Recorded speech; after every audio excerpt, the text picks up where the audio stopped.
Gue bisa bilang Mbappe itu bukan sekedar pemain bola. Dia adalah entitas diktator yang nyamar pakai sepatu full.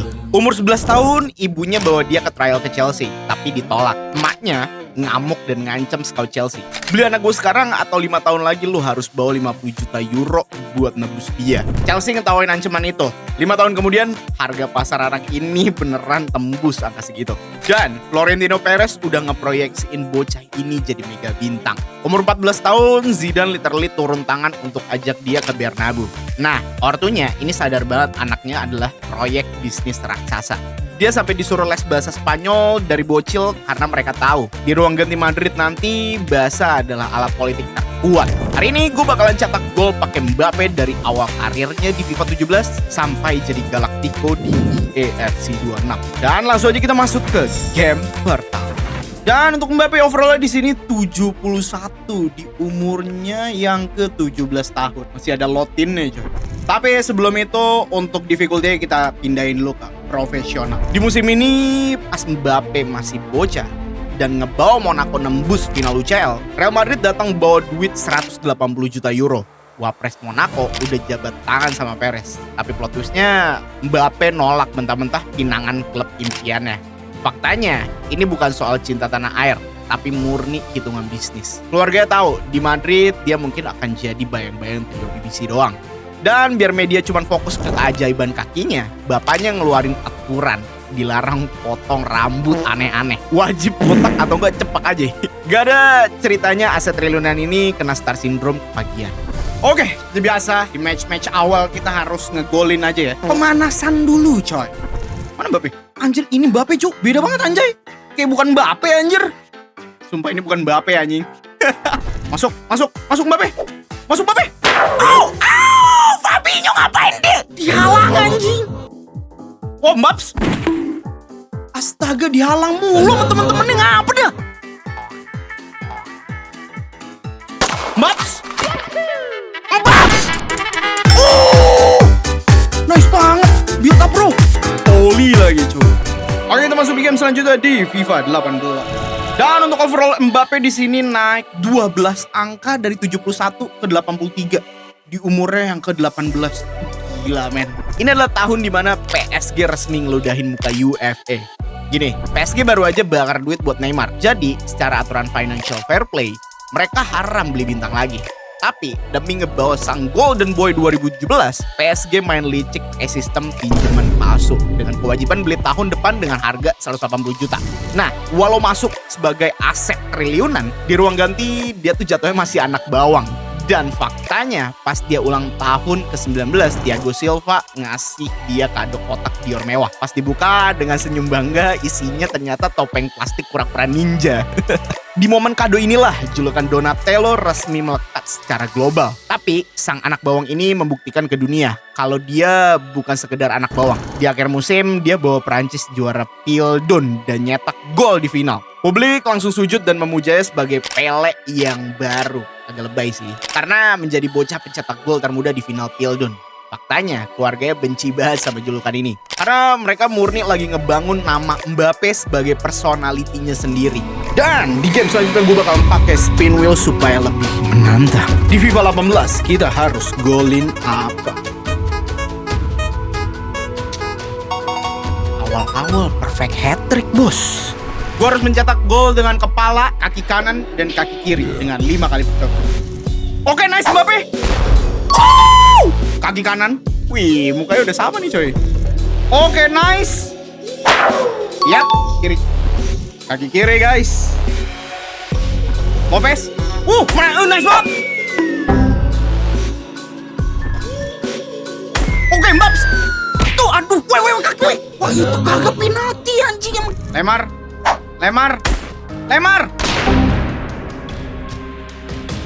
Mbaps, maju lagi Mbaps.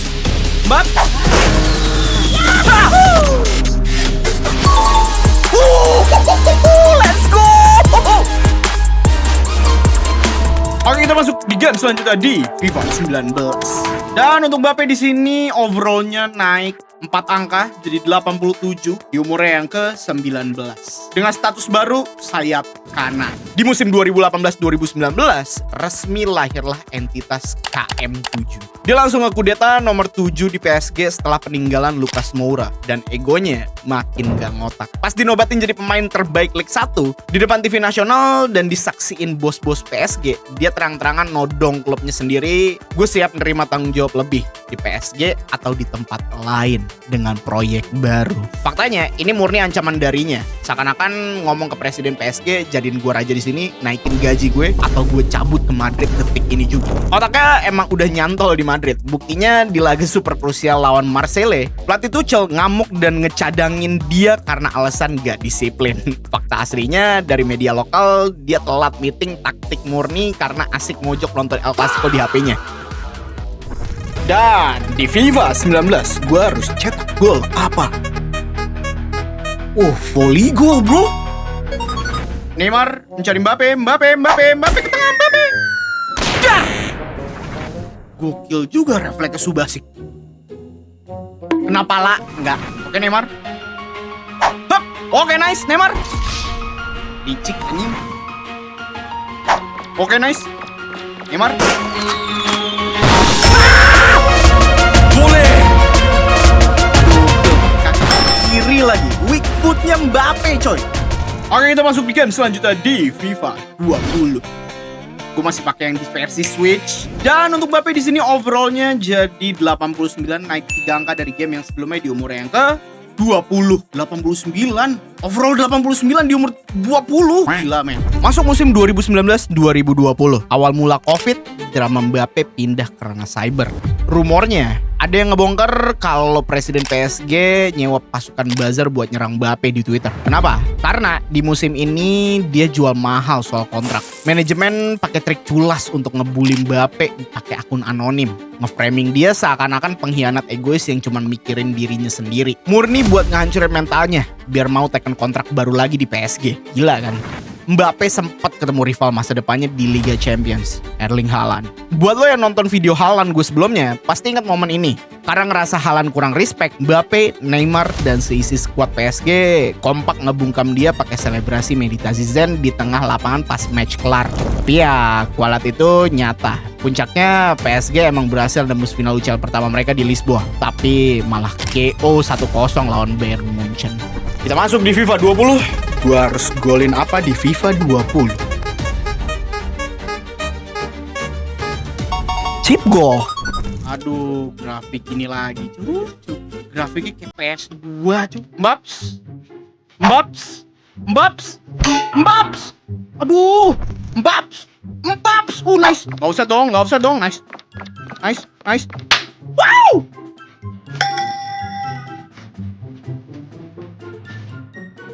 Lu lihat tadi. Astaga. Sih. Wah, gila, Cok. Hancur anjing nih game. Jangan lupa like supaya gue bisa beli PS5. Oke, kita geser ke game selanjutnya di FIFA 21. Dan di game ini Mbappe memiliki overall 90 di umurnya yang ke-22. Dan di sini udah ada Messi, Neymar, dan Mbappe juga ya.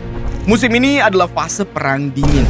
Di awal musim, egonya benar-benar di atas langit. Dia jadi cover FIFA 21 dan sukses ngebantai Messi lewat hat-trick brutal di Camp Nou. Tapi sayangnya dia gagal penalti di 16 besar Piala Euro. Dan seketika satu Prancis ngehujat dia karena kesalahan fatal ini. Dalam fase ini juga, otaknya mulai mikir kalau PSG ini sebenarnya cuma sangkar emas aja.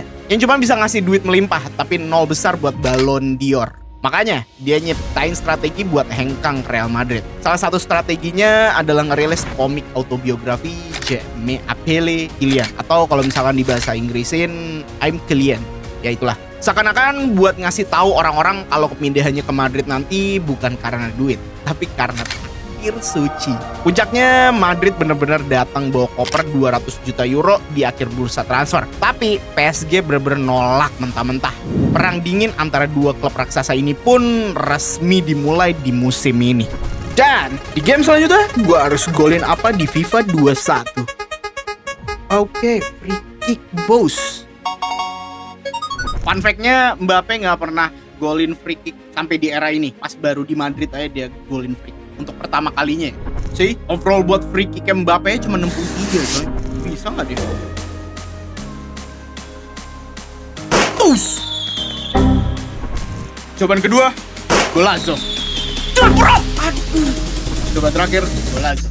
Mbappe, let's go.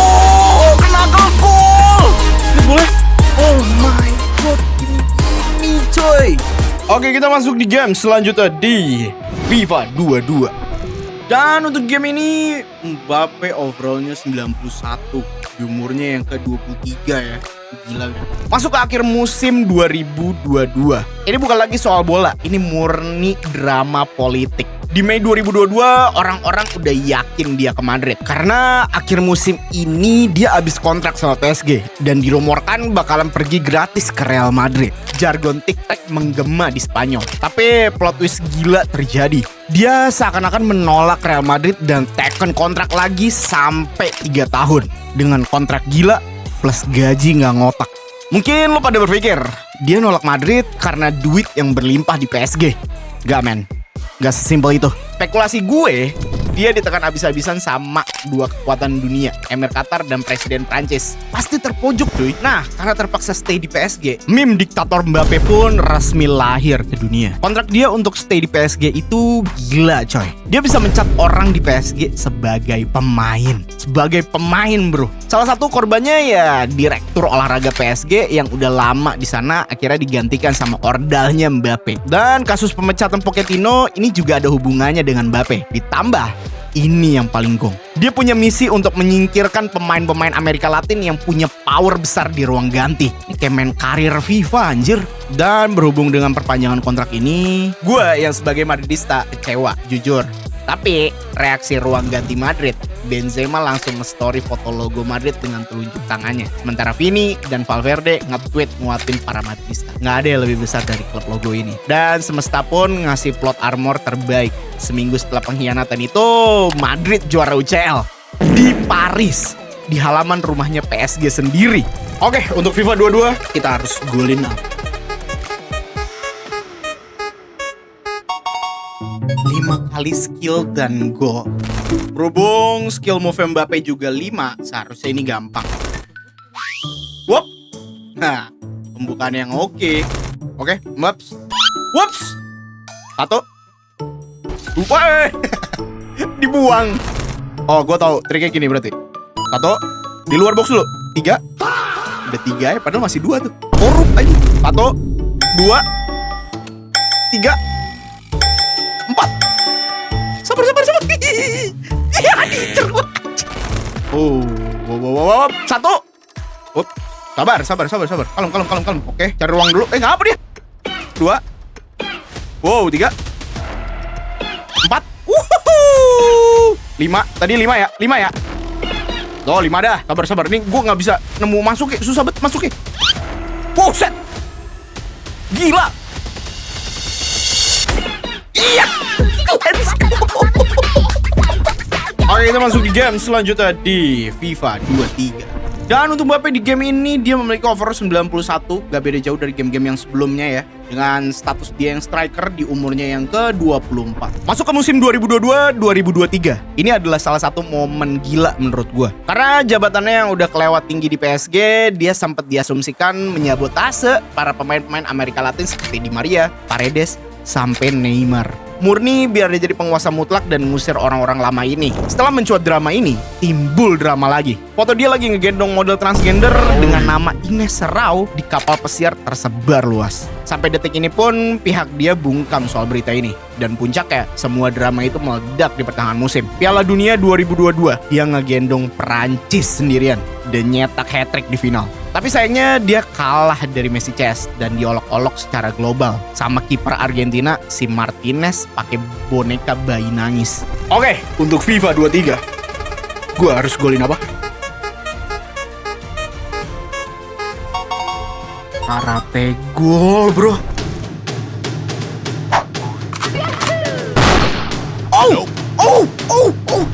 Hakimi. Karate kick sih. Dan kolong bro. Itu salah satu karate kick sih. Banyak sebenarnya tipe-tipe karate kick.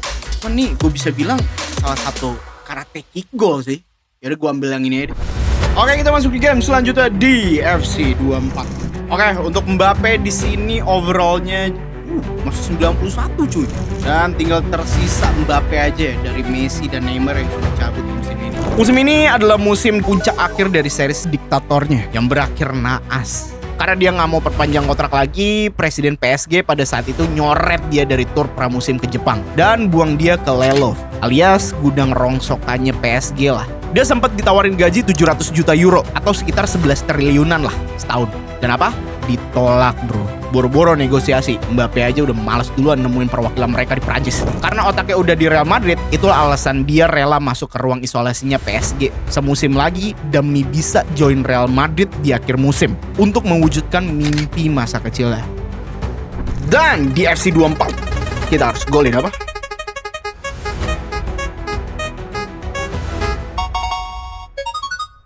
Bicycle kick. Oke, dia milih.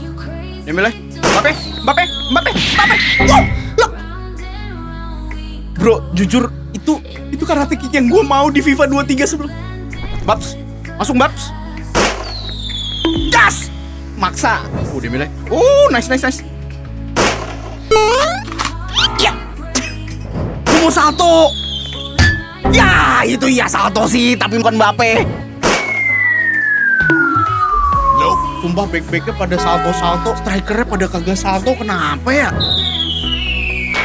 Cur malah Barcola maksudnya. Oke, Barcolai.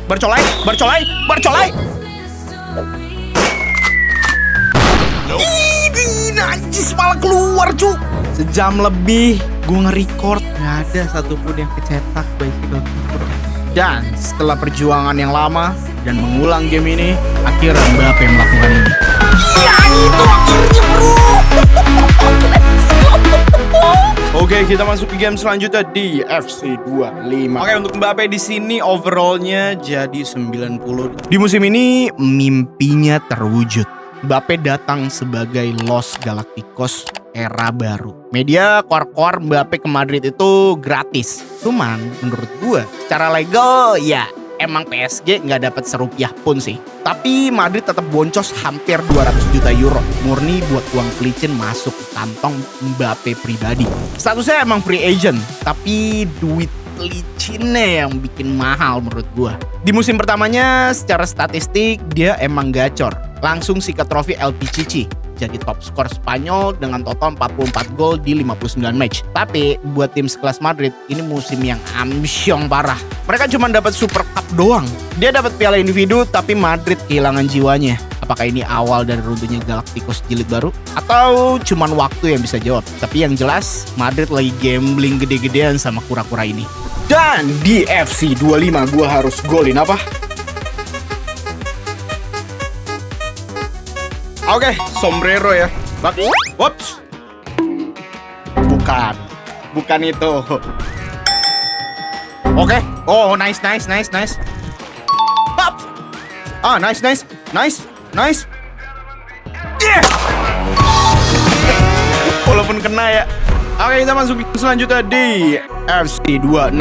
Dan untuk Mbappe di game terakhir dia memiliki overall 91 di umurnya yang ke-27. Masuk ke musim 2025-2026. Ini adalah era transisi total. Luka Modric resmi pamit ke AC Milan, ninggalin takhta nomor 10 yang udah jadi icon di Bernabeu. Perez langsung gercep ganti nomor Mbappe dari 9 ke 10. Ini murni taktik marketing Madrid untuk ngerampok dompet fans lewat penjualan jersey yang masif. Dan meme diktator itu secara nggak langsung bangkit lagi dari kubur. Di PSG dulu dia beneran jadi diktator legal karena kontraknya. Di Madrid dia cuma jadi diktator-diktatoran. Saya akan lawan!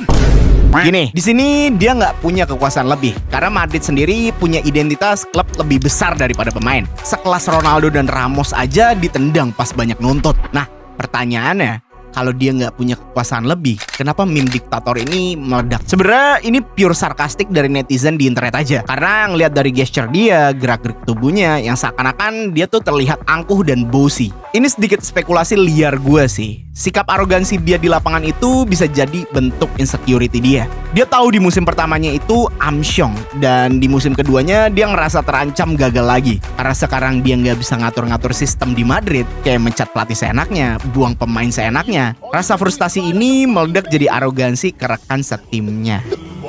One more f***ing loss and you are all fired! Dan di FC 26, game terakhir, kita harus golin apa?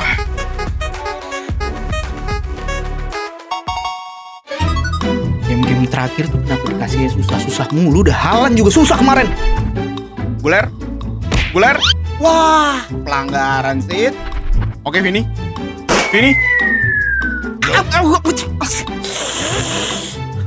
Valverde ngapain? Ya, gue tahu emang. Gue tahu dia ada di mana-mana. Iya, gue tahu. Nice. Maps. Siap-siap, Maps. Iya. Let's go. Asis dari Vinicius Junior dieksekusi dengan baik oleh Mbappe. Well, jujur ya, di sini gue netral. Di internet itu sekarang gue ngeliat ada dua kubu, antara tim Vini atau tim Mbappe. Di sosmed lu juga gitu gak sih? Banyak banget orang yang gak suka sama Vini gara-gara sikap egoisnya di lapangan, dan ditambah lagi sarkastik soal diktator Mbappe ini juga lagi panas-panasnya. Seakan-akan jadi kelihatan kalau ruang ganti Madrid sekarang lagi gak baik-baik aja. Menurut gue sebagai fans Madrid layar kaca, Madrid punya dua amunisi gila. Gue support banget sama dua monster ini. Gue pengen banget chemistry mereka bener-bener nyatu suatu saat nanti. Mungkin gue perlu bersabar 1 atau 2 musim lagi sih untuk bisa lihat chemistry mereka meledak gila-gilaan.